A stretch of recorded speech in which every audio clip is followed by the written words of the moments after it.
What's going on, guys? Aarava here. Welcome to another F1 2016 announcement news video. There's going to be a load of these videos uploaded on the channel today over the course of Friday. Of course, you guys know I went to go test F1 2016 early in March, so I've got a lot of inside info on the announcement today. So check the channel out. If you're new around here, then do get subscribed. I'm going to be breaking down the info into different sections in different videos, so obviously go check out the different ones that you're interested in, but let's get straight into it. So in this video, we're going to talk about the presentation style in the career mode for F1 2016. Now, the Paddock is back. The hospitality area is now a new thing in F1 2016 career mode. Now, in real life, you guys know the real F1 teams bring these huge motorhomes with huge hospitality areas full of, like, tables for people to sit at. You got screens everywhere, and you got, like, desks that people can just sit at and talk and chat about. You've got engineers in there, different PR people, big hospitality room. And in F1 2016 career mode, you get to sit in this hospitality room, and this hospitality room is used as a bit of a hub for career mode. So like F1 2010 had that little section of the paddock,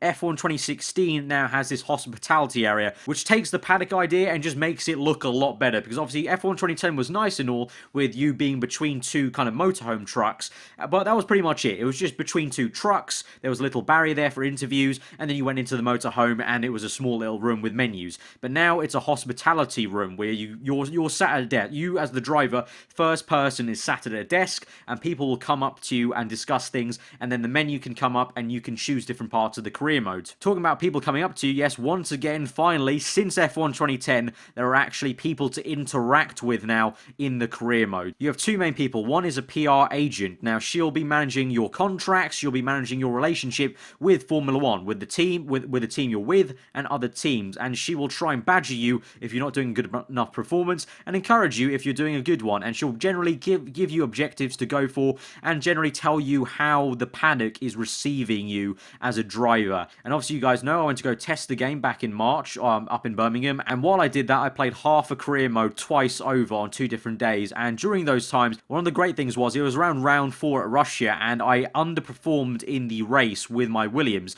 and straight away the PR woman came up to me with a lot of sass and told me I need to pick it up a pace and really show what I'm worth in the next race, which is really good. Like, it seems like they actually react to you. So if you keep doing a bad job, she will keep on getting a bit more sassier, a bit more angry with you. And I've been told by the devs that they have actually, kind of accounted for every sort of scenario to get even more mad or even happier if you're doing a great job. So the PR manager will actually have a bit of a kind of, emotional effect on you in terms of trying to get you to work harder, or, just tell you you're doing great and maybe blow up your ego. And as a whole, the experience with the PR manager is just to also make you feel a bit more immersed and feel like the paddock and the world of Formula One actually care about you and are talking about you. She'll be mentioning other teams and how the team you're driving for, and she'll let you know all about that good stuff. When you start off the career mode, she'll be the one introing you into the world of Formula One, into the hospitality, telling you about the race weekend and about your team. And the second person that you get to interact with is the R&D engineer. So this is a lot like the engineer you have right now in F1 games from Codemasters, so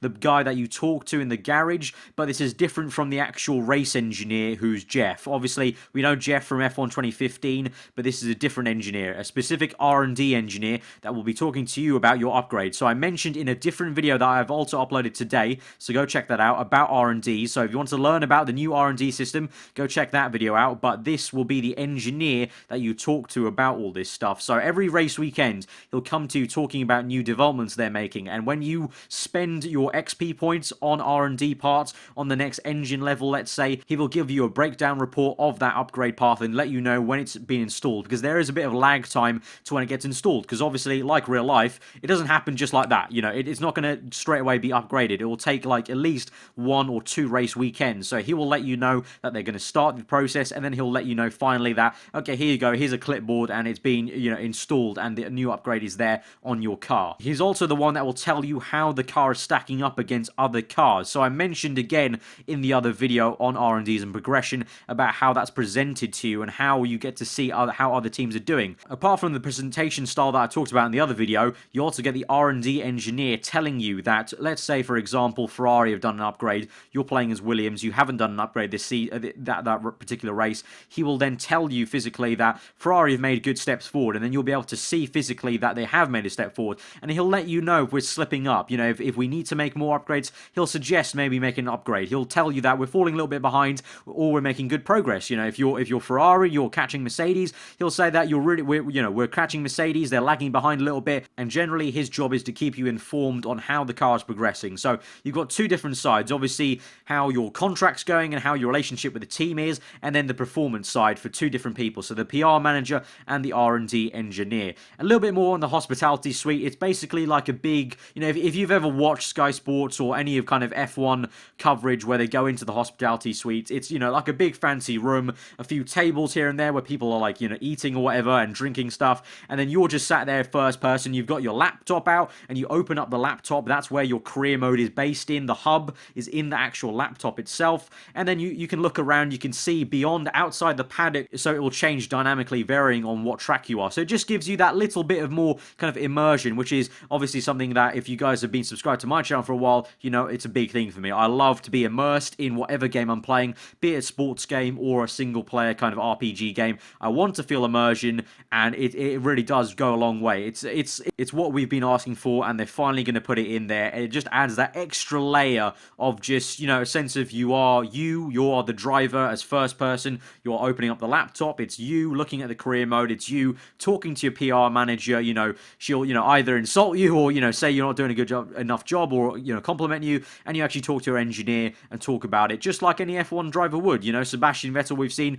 talk to his engineers in, you know, back at the hospitality suite, or, you know, going back to the Spanish Grand Prix, you saw the Mercedes drivers going back to their pen and being grilled by Toto Wolff. It's sort of that sort of sense of, you know, if you don't do a good enough job, the PR agent will grill you. If you do, you'll be complimented, and you can really discuss your car in depth with the R&D engineer. So a really big step forward in presentation style. I think you guys are going to really enjoy it. I, for one, really felt it was awesome, and the version I played wasn't even fully finished. Like, it wasn't a fully, you know, completed hospitality suite, so who knows what it's actually going to fully look like all rendered up now in the full game. I'm sure it's going to look pretty damn sweet, because it looked pretty good from where I was sitting in the testings phase, but that wasn't even a fully complete hospitality area. So guys, if you found the video informative and you like what you heard, smash that like button, let me know what you thought in the comments below. If you're around here, then do subscribe for more F1 2016 news videos. As I said many times on the other videos, I've uploaded loads of videos on the F1 2016 announcement, so check out my channel. Loads been uploaded today, so go check those out, and I do weekly Formula 1 content. I've been around for home today, and I'll see you guys next time.